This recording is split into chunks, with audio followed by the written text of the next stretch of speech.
السلام علیکم ګرانو پښتنو ملګرو، په دې هیله چې راته روغ او جوړ به وئ او تل مو د صحت کلي په تن وي. په نننۍ ویډیو کې مې ډېر ښایسته غوندې ټاپک درته راوړی دی. دا ډېر په زړه پورې دی چې تاسو عزت پکې خوندي ساتل کېږي.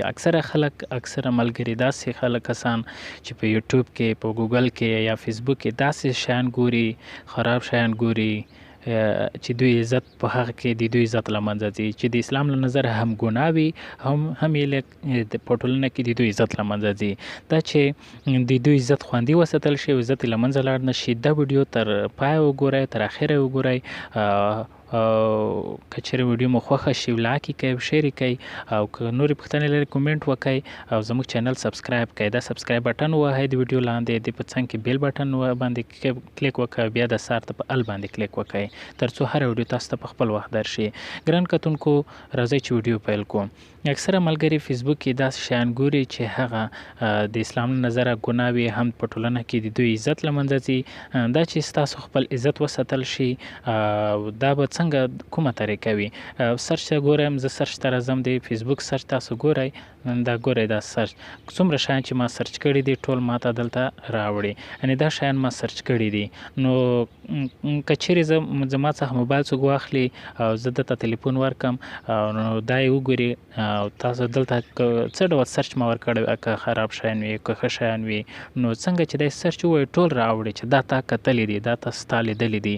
نو ستاسو که چیرې په ټولنه کې یو ښه شخص وای، ستاسو عزت خراب شو، نو دې لپاره چې دا سرچ پاتې نه شي، له منځه لاړ شي، هر څه تاسو دلته وګورئ، هغه بیا ډیلیټ کړئ او هیڅوک در باندې پوه نه شي. نو دا طریقه به تاسو ته وښیم. نو دې لپاره به تاسو سرچ ته راشئ، د فیسبوک ته به راشئ. کله چې فیسبوک ته راشئ په د پاسنۍ سرچ باندې به کلیک وکړئ.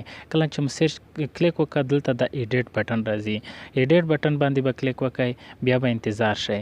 کله چې انتظار شئ، هر څه چې تاسو دلته سرچ کړي وو، که خراب شیان وو که ښه شیان، کوم شیان چې نه غواړئ هغه به دلته ختم کړئ. دا کراس باندې به کلیک وکړئ، دا به کراس کړئ، د بل به کراس کړئ، او مثلا نور غواړئ نور کراس کولی شئ، دا به هم کراس کړئ. دلته چې څومره شیان ما ورکړي دي دا ټول تاسو کراس کولی شئ. اوس دا زه کراس کوم.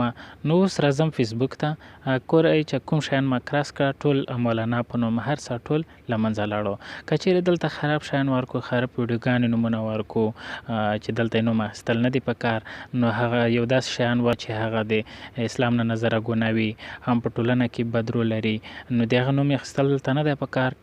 څنګه چې څوک راشي ستاسو د موبایل سرچ ووهي ټول به دلته راوړي چې دا شیان تا په فیسبوک کې لیدلی دي، دا د شیان دې سرچ کړي دي، نو ستاسو عزت له منځه لاړو. په دا طریقه یې تاسو ختمولی شئ.